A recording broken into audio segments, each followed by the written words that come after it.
Ooh, precious food! Evening. Tonight we're going to be looking at reverse searing a steak. We're going to be talking through the different steps of doing it, looking at what we use, the different methods involved. We would be doing it outside on the barbecue, but because it's England, it's pissing down with rain tonight. I'm going to be using the help of my lovely other half, Bev, who you will be introduced to at some point, even though she doesn't want to. So let's crack on with the next steps. Ray, is there any chance of a steak? We've bought 2 steaks, just cheap steaks from the local supermarket. So we're going to have a look at what seasonings we have. Right, first thing to do, get some spray, olive oil, spray it over both sides.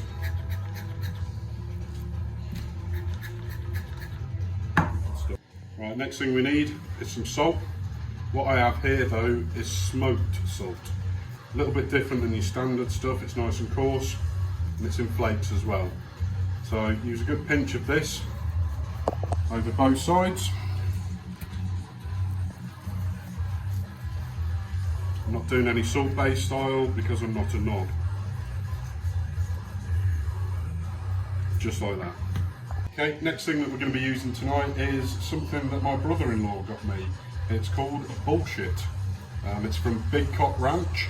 I'm not 100% sure where he got it from, but on steak it is fantastic. We'll just pop this open. I think it was Amazon. Season. Oh, Bev thinks it was Amazon. Season, but it doesn't come out, that's quality. Good sprinkling of this on. It's going everywhere, lovely. Flip them over. Stick another load on the other side. Awesome. One thing that is essential is a meat probe. I've got the Thermot Pro. It's a Bluetooth one, which means that I don't have to be sat around watching it the whole time. It comes with 4 attachments, so you can monitor 4 different things. It's really good, but when you're reverse searing, these are essential. Okay, what we need to do now, transfer them onto a wire rack. And it does need to be a wire rack so that it's reverse searing all the way round. And then we get our 2 probes, and they are colour coded. We put it into the meat, this one into the meat. Now what we're looking for is the oven set to 135 degrees centigrade.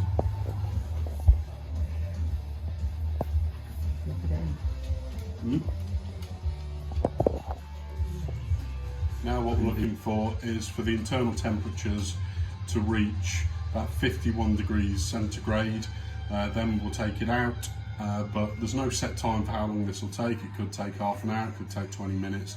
Just keep checking on the temperatures, and we'll come back in whenever it's done and check on it. Okay, now we need to get the steaks out because, as you can see, it's going on. But as always, one cooks quicker than the other. So we'll get the blue one out. Pop that on there. And put this one back in. So we need to make sure they're both done properly. Okay, now you need to let it rest for about 10 minutes and it should rise about 10 degrees. At that point is when we stick it into the pan and the magic happens.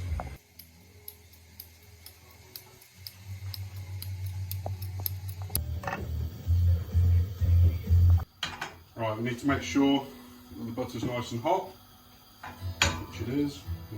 Throw it around a little bit, and then simply pop it in. You're looking for that sizzle, and then if you have one, put your iron on top of it. About 60-ish seconds, 75 seconds aside, and then it should be done there.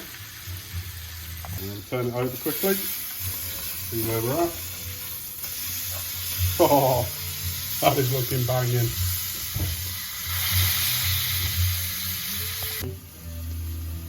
Let's see how this has turned out then. Perfect medium rare. as described. And that is a plate of ridiculously tasty num num. Hope you enjoyed.